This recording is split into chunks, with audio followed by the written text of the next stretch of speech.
Hello everyone and welcome, it's the Black Shadow here, and yes, I do welcome you to the what the hell is the Black Shadow actually going to be doing for the next 4.5 months, as you've now moved home twice and should have settled down by now update. I'll try and shorten the name down a bit. But yes, that's the plan for this. We're going to have a chat about everything that we intend to do for the rest of the year, YouTube-wise, Twitch-wise, otherwise. There's plenty going on over the next few months, so we are here. At the moment, we're still doing Troubleshoot at the moment, which has been very enjoyable, and we've just recently finished off Sleeping Dogs, which was a lot of fun. And, well, I hadn't quite gotten around to starting the next series and we're doing alongside that, and, well, there's a couple bits and pieces in the works. One or two series have been suggested and recommended for me to go ahead and do. But I was contacted the other day by an individual called Shane. It's a name one or two you may remember. I got to meet him over in Fort Lauderdale when I was in the States about 6 or so months ago, or whenever it was I last visited over there. I don't think it was 6 months ago. It feels that long. It's been so crazy. Anyways, he contacted me the other day, and he said to me in message, "Are you ready?" And I replied, "Uh-oh," because I knew where it was going. The last thing that Shane recommended for me to do was The Last of Us Part 1, which we went and did last summer. It was a game that I very much enjoyed, and I knew for the longest time that it was coming, and it was made official. Yeah. It's happening, everyone. Now, there's a couple of things I need to make a note for this series that is coming up. First of all, I need to get hold of PlayStation 4 from somewhere. I'll source one, as I don't want to have it lying about, so I need to go and get that worked out. That's on me. I'll address that. The other thing that I do need to note as well is that I am well aware of that thing that happened.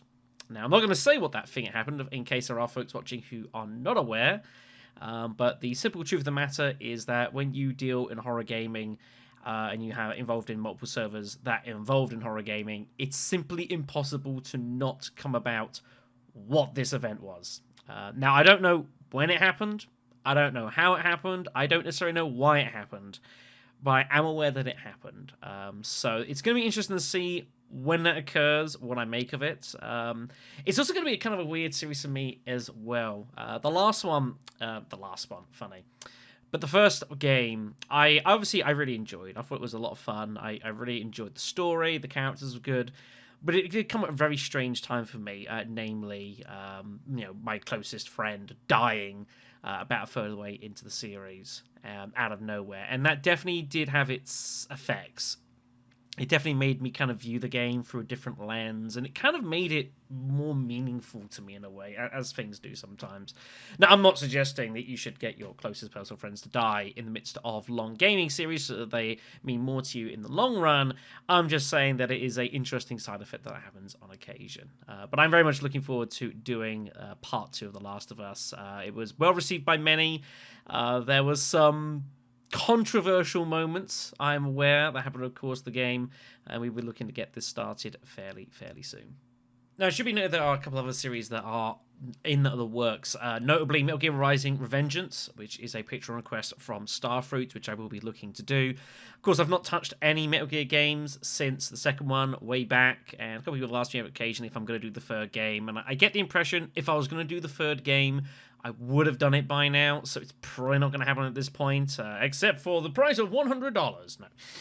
But regardless, so this will be happening. I'll probably be alternating between requests at the moment, because I know that there is something else that Shane wants me to do. I don't know what it is yet, but he's told me that the $100 here on the Patreon is going to be remaining, because there's something else he's cooked up, and it's slightly terrifying, to put it mildly.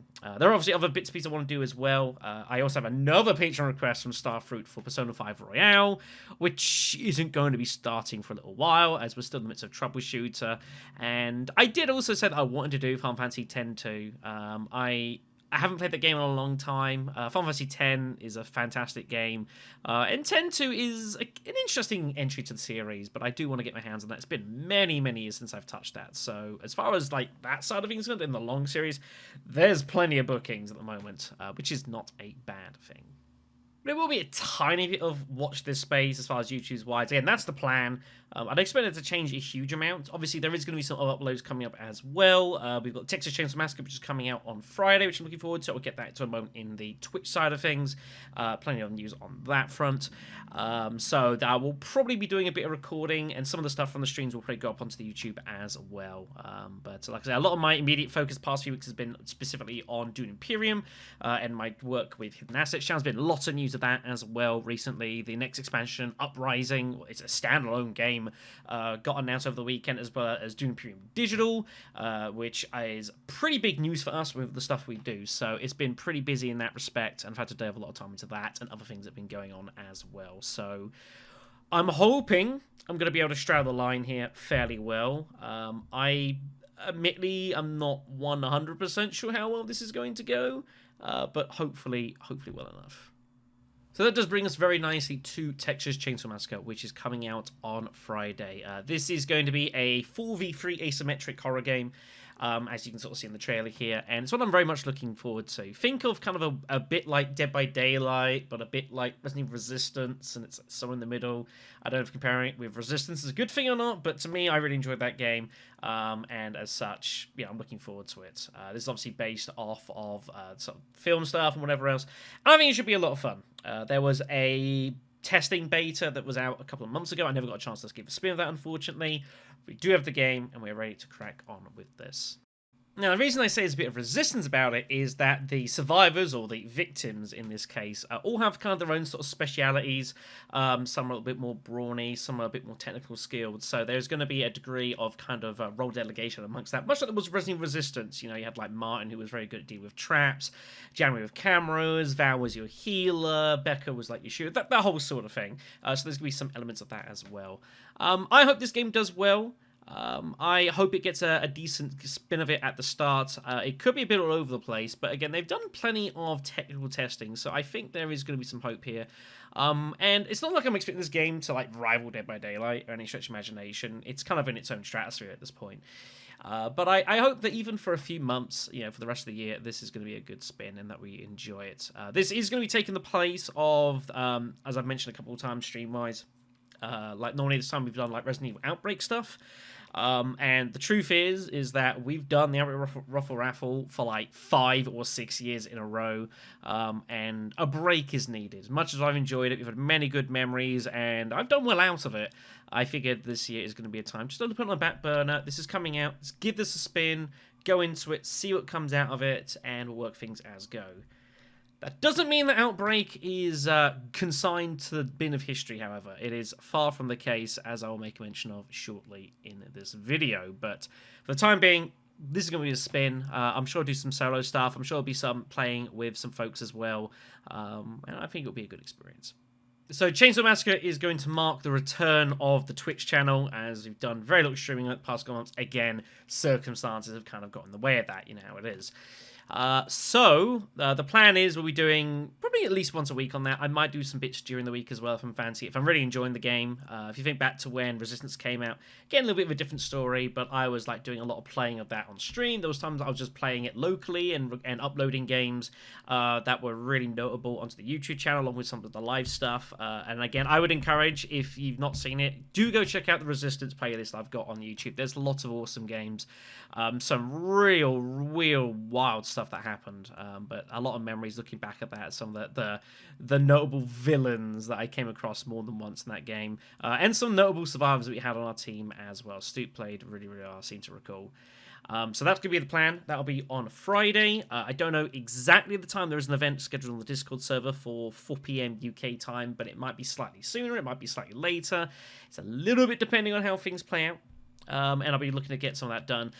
Next weekend, the weekend after, is Bank Holiday weekend in the UK. I'm not meant to be here. I'm meant to be in London for the weekend to go to All In. But the Saturday could be interesting. I'm meant to travel down the Saturday. There's been some rail strikes announced for that, so that could be interesting traveling. That's my problem, I guess. It is how it is. The other thing I will say as well is what we've done normally is, like in previous years, we've made use of SUBtember. So SUBtember is a place and a situation where, like, You're able to do like subscriptions to various channels, bits and pieces of that at a discount. The Twitch just takes the hit on it, and so you can get like a month's discount for like half the price, whatever it is. And it's the only time in the year that I really make any kind of push for people like subscribing and doing bits and pieces. And historically, I've done that, but I've always offered series in return. It's how we've done a lot of challenge series, Silent Hill stuff, and just all sorts of wacky bits and pieces that I've gotten involved in over the course of time. And this year will be no different. Admittedly, there is no raffle on the side in order to power some of that, because obviously I've done raffle as well, and like every couple of subscriptions, we do a double stip game. But it's going to be a little bit different this year. Should also be noted as well, I have gone through the Twitch overlay just a little bit, made some tweaks, especially to a lot of the audio lines. We've had an awful lot of Nikolai telling us how much he likes money over the past couple of years, and I figured it was about time to make a change to that. It's been overdue, all things being totally honest, and thinking of, like, again, with Texas Chainsaw Massacre around me a lot of my Resistance days, so I have pulled some voice lines from one of the favourite characters from Resident Evil Resistance, who's been joining us for a little while. The intention is probably to sweep things around a little bit as well. Maybe not even just Resistance. Obviously, you've got all the Outbreak stuff. There's tons of voice lines there, so I'll probably incorporate some of those as we go. But I think it was probably about time to have a little bit of a change-up, and you know what? It's not a bad thing. So the rules are going to be similar to what we've done in previous years. It'll be a point for every bit, and 250 points for every subscription that goes to the channel. I'm going to run this to the end of October, and we're going to see how we go there. I'm reasonably confident we can hit all three, but we'll have to see how things go. Maybe it'll work out, maybe it won't. It's not a disaster, I suppose, either way. Anyway, so we're going to have 3 tiers this year, and these are going to be returning to some series which are a little bit outstanding, and a couple of games that I've not played in a long, long old time. The first one is going to be at 10,000 points, which is $100 basically. And that is going to be finishing a trifecta of games which we've done on stream, and I've all recorded locally as well. And it was a game that I absolutely adored when it came out, and it's about time I replayed it again. And that is going to be making my return to MediEvil, specifically the remake. Now, I've done all these games locally, 1, 2, Resurrection, which is the PSP title, and then we did the remake when it came out a few years or so ago, and I miss this series. It's part of my identity. I grew up playing alongside this stuff, absolutely love it, and there is one thing left to do, and that is the final Dan's Crypt run, which is a challenge mode where basically you take the equipment in the very first area of the game, and that's it, and you've got to beat the entire game with that. Small swords and daggers, and that's basically it. We did it for the first game, somehow. I did it for the second game, somehow. I have no idea how we did it. But we ended up... I mean, the final fight, by the way, against the boss in the hover car was completely ridiculous, but we actually managed to beat it. It was amazing.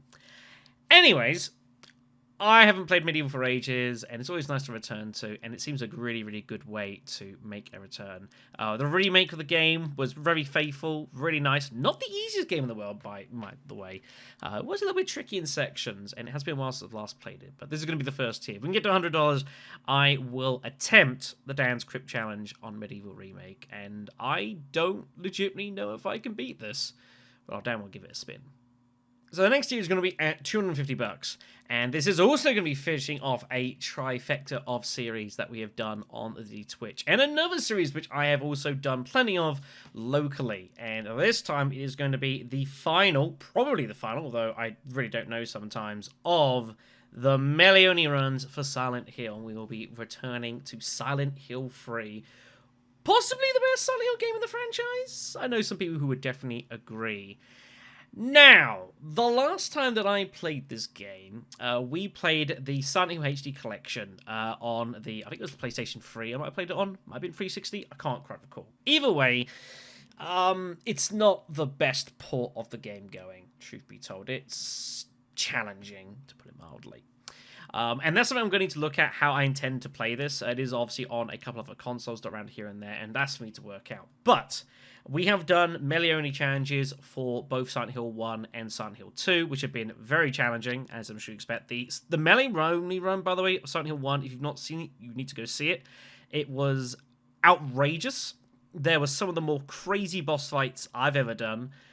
Just complete madness. And that's not to say it's going to be the case here. Silent Hill 3, the prospect of beating this game melee-only fills me with both interest and dread.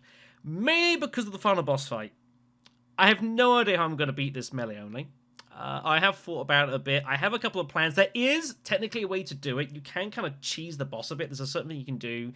But I really don't want to do that. It's the last thing I want to do. I think back to, like, when I've done challenge runs. I did one for Resident Evil 3 specifically.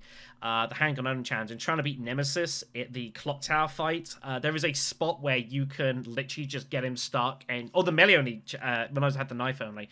There's a spot you can get him stuck. You just knife away at him. And I tried for, like, ages to not use it. Because it just kind of defeats the point. Anyways, getting off the track here. Silent Hill 3, we need to finish off the trifecta of it, and the melee enemies have been really good. Silent Hill 2 was a grueling fight, but it was a really good journey nonetheless. And Silent Hill 3, again, is regarded possibly the best game of the entire series, with the return of Heather. I say the return of Heather, that's a bit complicated. You'll understand if you've seen the series, but I'm looking forward to this, definitely. Now, the last one of these should prove to be a heck of a journey, and is why we're going to be tearing up at the end. The seemingly out of reach, but every single time I put it up, I never expect to get hit. It gets hit from the buck tier. And that is going to be regarding the return of Resident Evil Outbreak. You know, say, hold on a sec, Shadow, you've played this game loads. What the heck are you talking about? Well, we have played a lot of Outbreak over the course of the years. I went back to look at the amount of videos and content that I've done over the course of time, and we've done a lot of Outbreak, kids. We've done all sorts of bits and pieces. And as far as the base game is concerned, we have technically done everything. But, of course, there is now more than the base game. Resident Evil Outbreak has been out for about 17 years or such, and of course with the great work of OBSRV and allowing to play online, which has been amazing, there is also now a small scene of people doing modifications to the game. And there's a couple of things that have taken my interest, so to speak.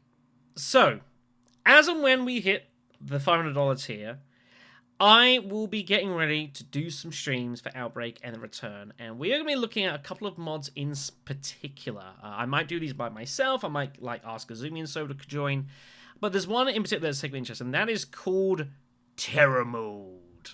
Now, Terror Mode has been out for a couple of years or so, and what this is effectively is a new mod aimed to make the 5 scenarios for File 2 more challenging in the form of altered item placement, enemy placement, environmental modifications, and much more, as I have been assured. The idea being that I guess if you've played the game a lot and you find very hard is just simply too easy, well, maybe you might like the extra challenge. Again, I don't know if I'll do this myself. I might see if I've got some volunteers to join me with this carnage, but this is the plan. We're going to have a crack with Resident Evil Outbreak Modified, to delve into the world that it exists, and probably suffer exceptionally as a result. But it should be a good time regardless. Now, there is another mod as well available, which came out a bit more recently, which is called Apocalypse, which I think is meant to be a little bit more of kind of like reworking some of the stages a little bit and kind of tweaking them around, making use of all the assets, also making the game just generally harder as an overall result. And I might do that instead. I might do both. I don't know exactly. I remember trying to get this working at the start of the year. I got Zoom to give me a hand, and I was just to do some testing on the side, and I was having some real difficulties. I believe Azumi linked me to a copy that was working, and I don't know if I ever downloaded it, so if you're watching this, Azumi, if you could please resend that, that'd be great, because I don't think I've got it. I think I was going to, and I might have forgotten. I can't quite recall. Anyways, doesn't matter. But that is going to be the plan, is instead of, doing subscriptions to get hold of the, double stip games for the raffle, we're going to put it all towards going modifications for Outbreak. And I really hope I enjoy this. I have seen, there is footage around on YouTube. You can kind of look and get a taste for what's going on. There was a trailer released for this stuff not that long or so ago. And there's some pretty creative changes they've made. And there's some pretty horrifying changes that they have also made to this game. And I'm eager to give both a crack. Just give you a bit of a sample for what is in the Terror mod specifically. So yeah, maps feeling different. So they've obviously changed rooms around, item placements, enemies, only true to their scenario. So you will not see lines on underbelly, and you'll also see megabytes on flashback, and stuff like that. Ammunition's also been changed as well. No more huge first aid sprays, of course, already used to just spraying your entire team. They've been reduced in counting as well, which is kind of brutal. Some map layouts have been changed. I believe there's a couple of pathing changes to kind of move how rooms work and such. But there are new items as well. There's bits and pieces going on and sorted out as well. A couple of new enemies even introduced to the game here. In addition to the unused models that do exist in the game, courtesy of the file-free stuff. Some of the rare areas, spiders, stills, vents, zombies, crawlers, leeches, and gamma hunters will be making an appearance. Because, you know, that's good. And yes, folks, they even decided to throw in Crimson Heads. Because why not? You know, you enjoy suffering and pain. You especially seem to enjoy watching my pain and suffering. So why not have Crimson Heads in the game? What the hell? I think it'll be a really cool experience. It'll be an interesting way to sample something that I've played for a lot over the course of my life and just viewing things differently. It'll be pretty similar to when I finally got to first play the game online with Jen and Pete and co. After many, many years of playing it solo. And being able to finally do that and just looking at the game I know through just a different vision and in just different parameters and circumstances. It's kind of why we got into the Ruffle Raffle as well. That definitely changed a whole lot and kind of how we interpret the game, and we've had a lot of fun with it. So I'm hoping this is going to redo that as well. Again, the raffle has been great to me, and we've already enjoyed it, but we've had the raffle for 5 years straight. It probably needs just a short break. I'll make a very quick mention here as well. There are a couple of other planned Twitch games as well. At some point or another, there's a couple of games that Starfruit got for me a little while ago. Hades is one of them. And there was something else I can't think off the top of my head. I know it's in the list somewhere. And I will get to those other course of time. It's kind of obviously managing with this stuff and the local stuff and the Doom stuff and, you know, my own personal life stuff and whatnot. So it's going to carefully keep you pretty busy. And maybe I need that as well, just a little bit of a kick to kind of get things back up and running. But yeah, the next couple of months or so are going to be very, very busy times for me, which is probably not a bad thing. But regardless, that's probably going to do it for this video. We've gone through plenty of content, and that's how things are going to be looking across all sorts for the next few months or so. I'm hoping it all works out as planned. It might not. As I said, I'm going away for the weekend in a couple of weeks. And I'm hopefully, going to be flying a trip over to the States for the year is out as well. So as always, a little bit of kind of making things out. But regardless, obviously I've mentioned a couple of things that I've obviously got the Patreon for the channel, which I don't push anywhere near as much as I should do, especially recently as well, with all the stuff that's been going on in the world and people's like situations have been kind of struggling, so it feels kind of not really particularly right to like say, oh, you must give me your money now. It's not to say I'm not really appreciative of the folks that do. Believe me, I really am. You know, it helps keep the channels just totally self-sufficient, and you know, that's huge. I know that it will sort itself out. Like, I know I've got to get like a PS4 and get that sorted out, so I can do a few bits of series here and there, and I know that I can just go ahead and just get that and not have to worry. So again, hugely appreciative for that. And of course, I will keep the Patreon request here open as well. So if folks have anything they really want to see me do, then feel free to contact me via that, and we'll see what we can muster. The overall diary is a little busy at the moment, but I'm sure we can find some spots. And I think there are a couple of folks that are interested in doing something or another, and have done over the course of time. Galarian's something we did as well, which was a request, and that was an interesting series, to put it mildly. Anyways, that's enough of my time, of your time even, that I've dominated. Let's end the video. So yeah, huge thanks to everyone for watching and listening. I hope you guys enjoy whatever's remaining of your summers, which at this point isn't really much. It's middle of August. I will again be back on Friday on Twitch. We'll be continuing as well on the YouTube. We'll be getting up troubleshooting, continuing. Just a quick note for that as well. At this point, myself, I have now finished the main game, but not actually far away from it on the local series. I have also had a tiny dabble into the DLC before I wait to let the series catch up a bit. And all I'm going to say is I am really looking forward to getting to the DLC for Troubleshooter. It looks it's going to be a lot of fun. That's not just because Elisa's in it, although Elisa being in it is a very good reason to be happy about situations. But yeah, there's a lot of good stuff. One thing I have done as well for Troubleshooter, which is something I've not done for a lot of games, as I've even done a review video of obviously my thoughts and my experiences of the game. You know, pointing out the things that I liked, a couple of things I think the game could have done better, and hopefully Some folks enjoy it, whether you've seen the game, whether you've not watched the game. But yeah, Troubleshoot has been a lot of fun, and I'm really glad I got hold of it. And yeah, if it means that I know there's a couple of folks that watch the series and like, oh, we might actually give this game a go, because there's just so many ways to take this on, and I've not even delved into any of the multiplayer stuff, which is its own beast. It's an absolute plethora of content for what was like 20 quid. Pretty insane stuff. Anyways, thank you for listening. Take care of yourselves, everyone. Have a lovely week, and with any luck, I'll see you Friday.